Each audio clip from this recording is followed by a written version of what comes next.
Now I call upon Dr. Nazat Aziz. She is the lead consultant for Obstetric Emergency Department, Fernandez Foundation. She will be speaking on reducing unnecessary interventions during birthing.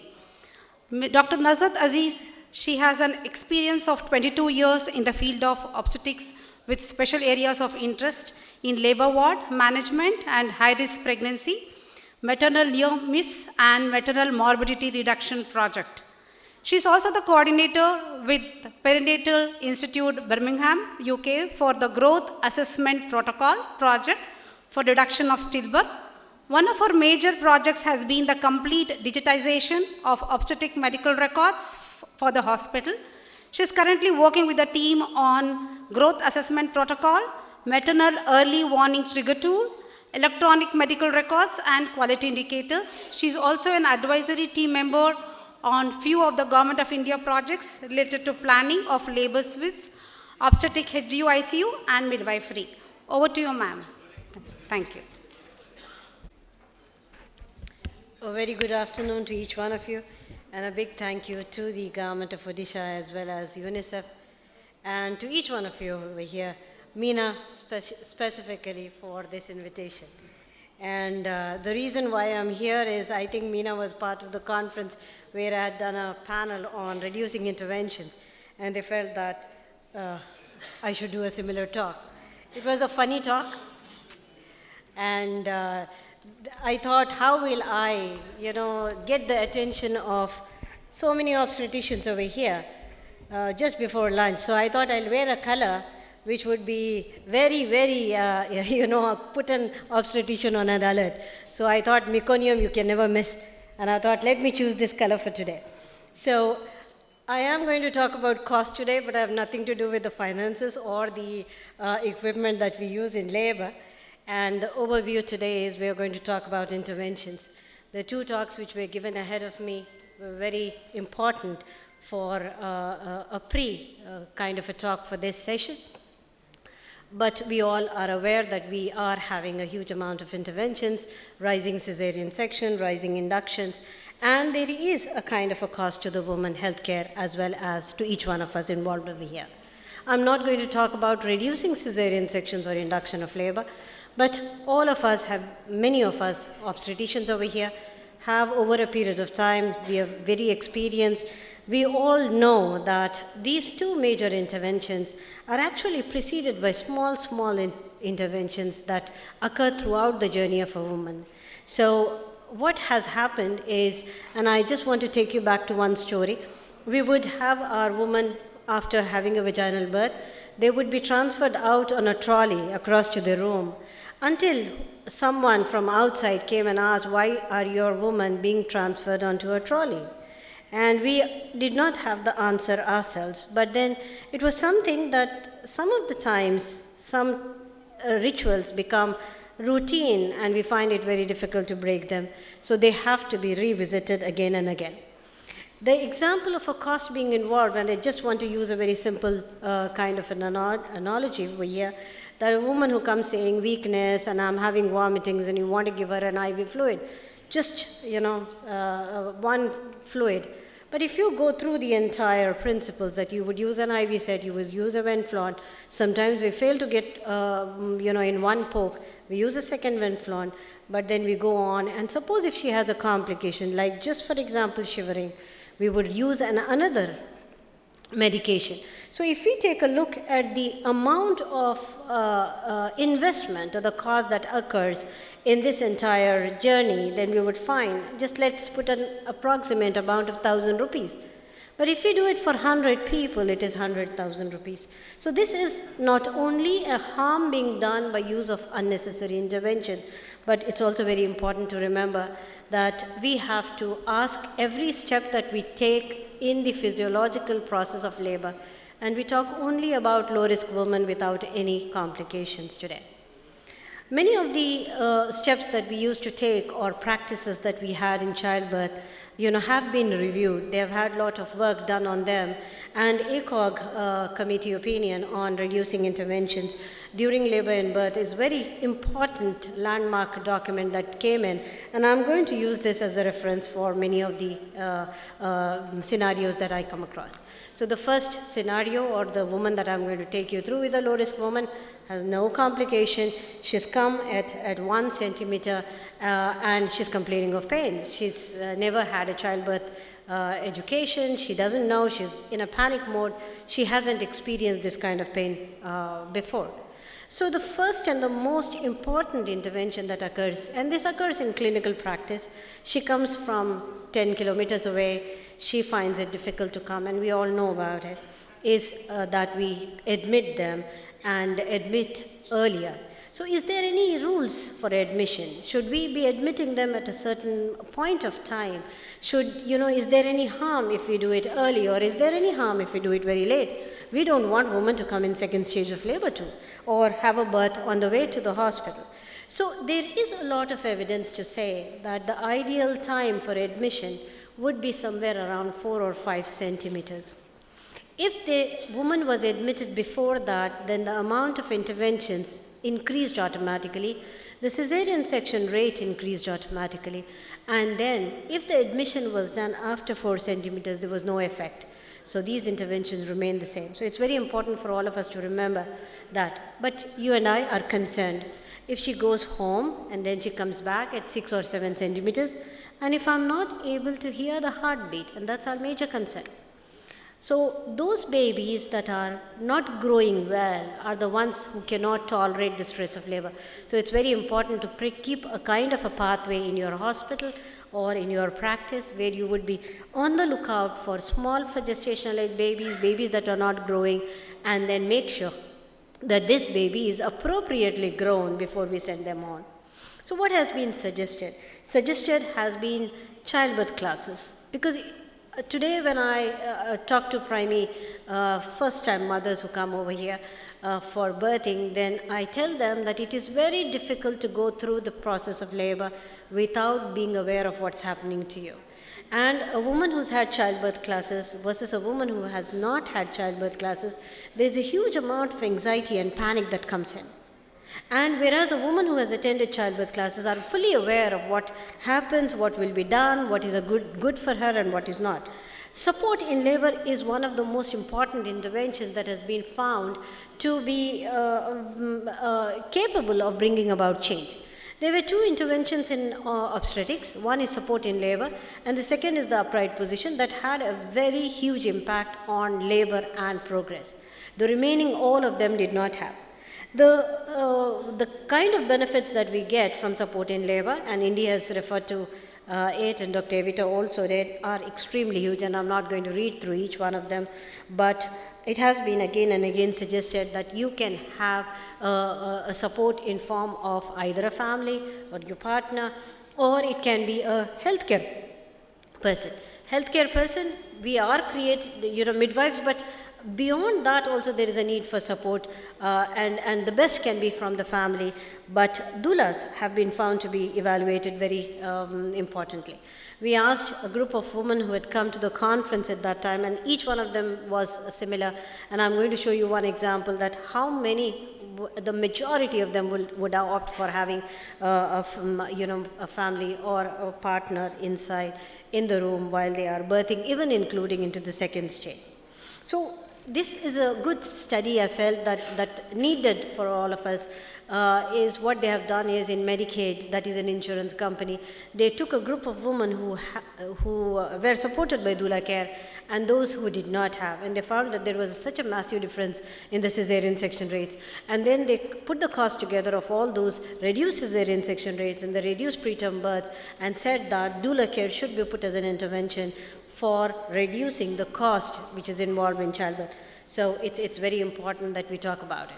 Sometimes coming from a distance, we should create a facility for these women to stay a little away from the hospital, but not into the labor and delivery, where they can be under a vision if they need to be. The second most important intervention that comes in is we calling a woman as she is in active labor and putting her into a pathway of monitoring that is meant for active labor. So what number should we take? Previously, we used to take as 3 centimeters, then we went on to 4, WHO now says 5, ACOG now says it's 6. So it has been said that 5 to 6 centimeters is an ideal time.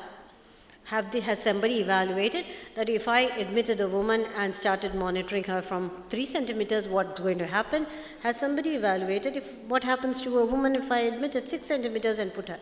It has been found that the cesarean section rate on the side where you cross 6 centimeters and monitor her was found to be much lesser, okay, when compared to the other side. So this is a very huge intervention that can have an impact.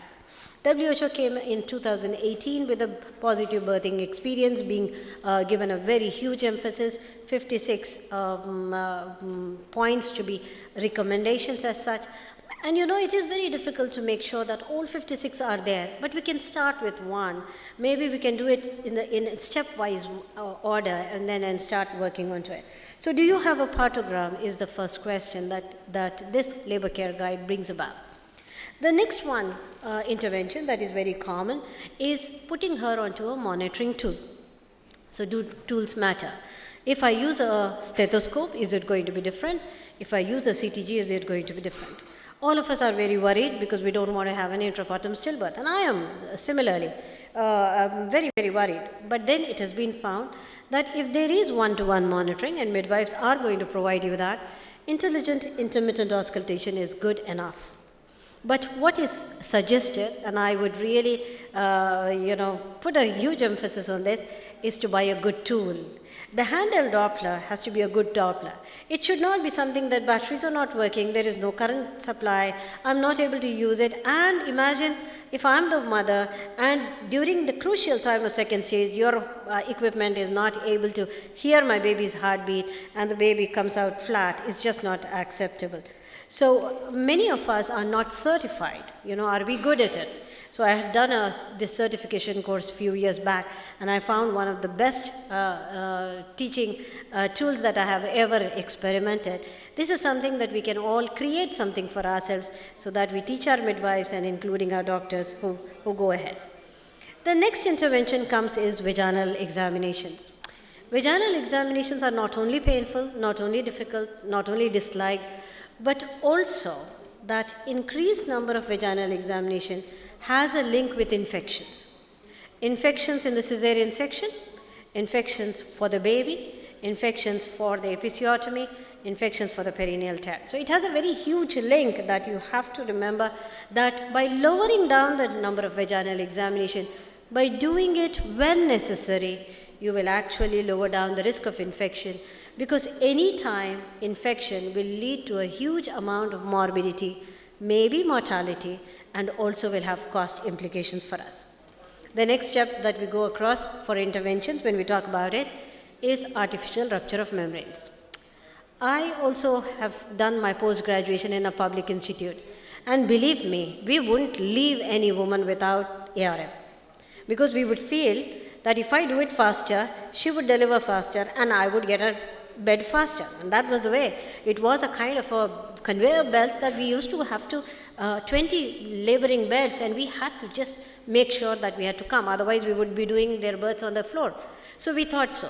If we take a look at the evidence that has come up, it does not have a huge amount of reduction. It does not have a huge amount of reduction. And this is something that I did not know until you go back and read it up and see what it is. So advantages, yes, I'm sure all of you thought that these were the advantages that, we also felt that would be there. We would be able to see the color of the fluid. Okay, we would be able to hasten the progress of labor. We would be having that. But then the fact is that you will have the amount of amniotic fluid goes off, the baby's amniotic fluid is so less over there that the cord gets compressed and we have variable decelerations. We have infection going up and you land up into trouble if she does not dilate after a certain time. So it is also very important that we question small interventions like putting a Venflon. All women have Venflon. Contest me. I'm telling you, every woman who comes in birth has a Venflon. And sometimes you wonder that you haven't used it at all. You have given an IM oxytocin, but you haven't used this at all. So this is something that we have to ask ourselves, is it necessary? Have your criteria. If it's an anemic woman, it needs to be put in. Some of the times Venflon also creates problems that we ignore. It adds into the pain, it adds into the discomfort. Holding a baby is so difficult when you have that. Now, we sometimes put a Venflon because we want to give them IV fluids, because we feel we can't give them food. This is also another important aspect that we need to ask ourselves, because no matter what you give, whether you give 5% dextrose or 10% dextrose or DNS or Ringalactate, the amount of calories that you are going to give is very, very minimal. It will never be sufficient for her to counter or balance the calories that are required for labor. So no matter what you give, allowing her to eat in the early part. In the later part of the journeys, they won't usually eat, but in the early part, if you allow them to eat, okay, they need good nutrition in labor. Just go back and take a look at what happens. In Fernandez, despite allowing them to eat, we did a study as a thesis protocol. We found that 6 hours down the line, you had 2+ ketones. By 12 hours down the line, almost everyone had 2+ ketones. It meant that whatever calories that we were giving was not enough. And then the nutritional team came together to give very standard kind of, every 2 hours they will get a kind of a tray which has a kind of a nutrition which has been calculated for them. The next intervention that comes is we feel that she has not progressed and we start oxytocin. This oxytocin is one of the drugs that should be kept under lock and key because it is most dangerous drug as far as the baby is concerned. It removes the protection of nature, and then now the baby is under the stress of oxytocin and the oxytocin-induced contractions. It is very essential that we monitor. There are recommendations, but then if we ask ourselves, what is the oxytocin use rate in the labor ward? Some of the workshops have said that 100%. There cannot be a woman who has had a vaginal birth without oxytocin drip. Okay, we start for all. So you can lower it down to maybe 40% or maybe 60%, but then have an indication.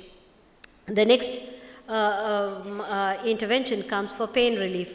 What are you going to do?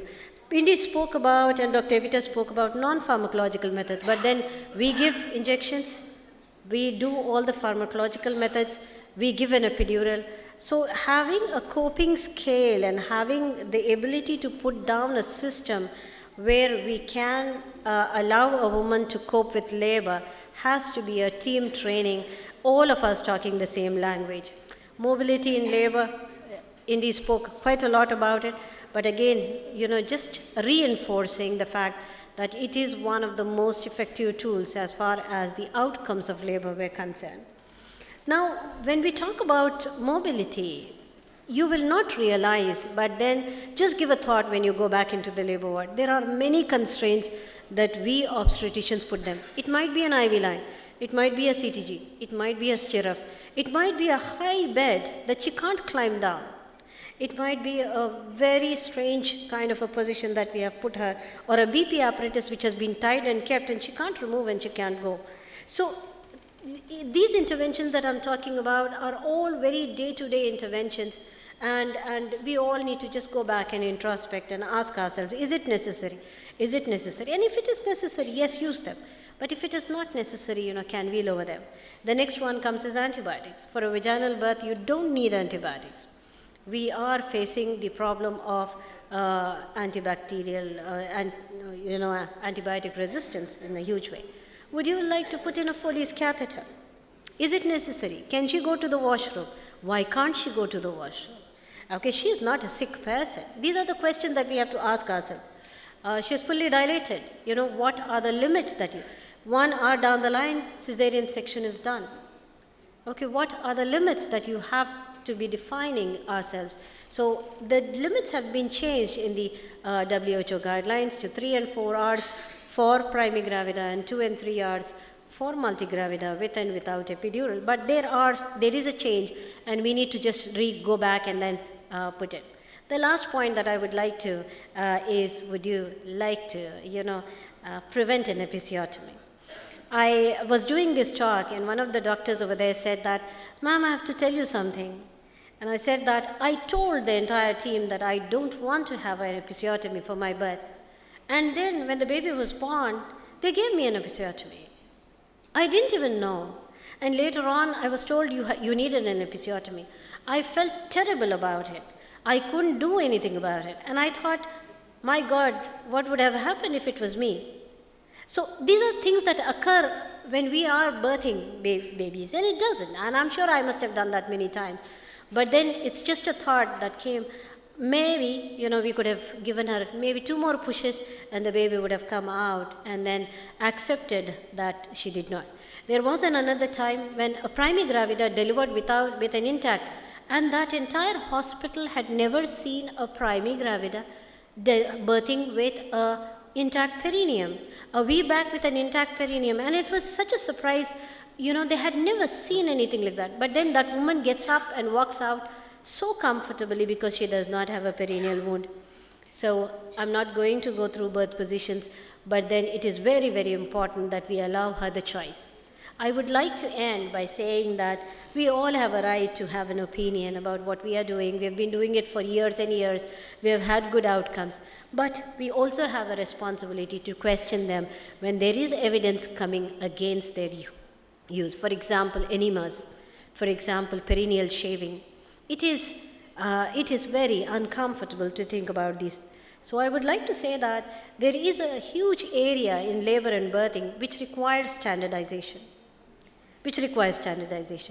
And wrong standardization can cause much more harm, in places, and maybe no standardization would have been better for a physiological event. So with that, a big thank you for listening to us, and thank you so much for this invitation.